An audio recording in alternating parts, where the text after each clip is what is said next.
Narendra Modi Sahara ഗ്രൂപ്പിൽ നിന്നും കോഴ വാങ്ങിയെന്ന ആരോപണവുമായി കോൺഗ്രസ് ഉപാധ്യക്ഷൻ രാഹുൽ ഗാന്ധി ഗുജറാത്തിൽ നടന്ന റാലിയിലാണ് പ്രധാനമന്ത്രിക്കെതിരെ നേരത്തെ നിലനിന്നിരുന്ന ആരോപണങ്ങൾ രാഹുൽ ആവർത്തിച്ചത്.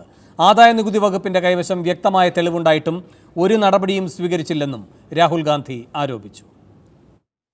പ്രധാനമന്ത്രിക്കെതിരെ നേരത്തെ അരവിന്ദ് കെജ്രിവാൾ ഉന്നയിച്ച ആരോപണങ്ങൾ ആവർത്തിച്ചാണ് രാഹുൽ ഗാന്ധി രംഗത്തെത്തിയത്.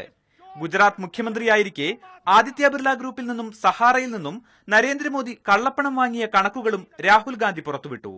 2013 ഒക്ടോബർ മുതൽ 2014 ഫെബ്രുവരി വരെ 6 മാസ കാലയളവിൽ 9 തവണകളായി മോദി 40 കോടി രൂപ കോഴ വാങ്ങിയെന്ന് രാഹുൽ ഗാന്ധി ആരോപിച്ചു.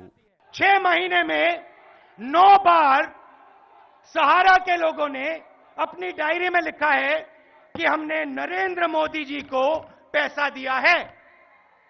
अब नरेंद्र मोदी जी, आप 2-3 चीजें मुझे बताइए.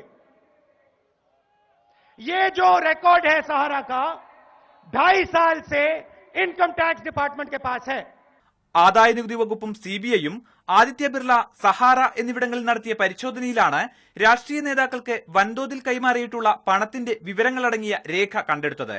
ഈ രേഖകൾക്ക് വിശ്വാസ്യത പോരെന്ന് നേരത്തെ പ്രശാന്ത് ഭൂഷന്റെ ഹർജിയിൽ സുപ്രീം കോടതി നിരീക്ഷിച്ചിരുന്നു. അതേസമയം പാർലമെന്റിൽ സംസാരിക്കാൻ അനുവദിച്ചാൽ പൊട്ടിക്കുമെന്ന് പറഞ്ഞ ബോംബ് ഇതായിരുന്നോ എന്ന് രാഹുൽ ഗാന്ധി വ്യക്തമാക്കിയിട്ടില്ല. മാതൃഭൂമി ന്യൂസ്, മുംബൈ. ഗംഗാ നദി പോലെ പ്രധാനമന്ത്രി നരേന്ദ്രമോദി വിശുദ്ധനാണെന്ന് BJP. ഓഗസ്റ്റ വെസ്റ്റ്ലാൻഡ് അഴിമതിയിൽ നിന്ന് ശ്രദ്ധ തിരിക്കാനാണ് രാഹുൽ ഗാന്ധി ആരോപണം ഉന്നയിക്കുന്നതെന്ന് BJP നേതാവ് രവിശങ്കർ പ്രസാദ് പ്രതികരിച്ചു. ഗംഗാ നദി മലിനമാണെന്നും കൈക്കൂലി വാങ്ങിയോ എന്ന കാര്യത്തിൽ പ്രധാനമന്ത്രി വ്യക്തത വരുത്തണമെന്നും കോൺഗ്രസ് ആവശ്യപ്പെട്ടു. മോദിക്കെതിരെ ആരോപണം ഉന്നയിച്ച രാഹുൽ ഗാന്ധിയുടെ അഴിമതി വിരുദ്ധ നിലപാടുകളെ BJP ചോദ്യം ചെയ്തു. UPA ഭരണകാലത്ത് നടന്ന അഴിമതിയിൽ രാഹുൽ ഗാന്ധി ഒരു വാക്കും പറഞ്ഞിട്ടില്ല. അഗസ്റ്റ വെസ്റ്റ്ലാൻഡ് അഴിമതിയിൽ സ്വന്തം കുടുംബത്തിനെതിരെ ഉയർന്ന ആരോപണം രാഹുൽ ഗാന്ധിയെ അസ്വസ്ഥനാക്കിയിട്ടുണ്ട്. നാഷണൽ ഹെറാൾഡ് കേസിൽ രാഹുൽ ഗാന്ധി ജാമ്യത്തിലാണെന്നും BJP നേതാവ് രവിശങ്കർ പ്രസാദ് ഓർമ്മിപ്പിച്ചു.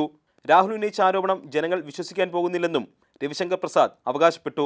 Mr. Rahul Gandhi is leading his party to repeated disastrous defeat.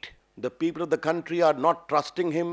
അതേസമയം പ്രധാനമന്ത്രി നരേന്ദ്രമോദിയുടെ വിശ്വാസ്യതയും ആത്മാർത്ഥതയും സംശയത്തിന് നിഴലിലാണ്. ഈ സാഹചര്യത്തിൽ ബിർല, സഹാറ എന്നിവിടങ്ങളിൽ നിന്ന് പണം സ്വീകരിച്ചു എന്ന കാര്യം പ്രധാനമന്ത്രി നരേന്ദ്രമോദി വ്യക്തമാക്കണമെന്നും കോൺഗ്രസ് വക്താവ് രൺദീപ് സുർജേവാല ആവശ്യപ്പെട്ടു.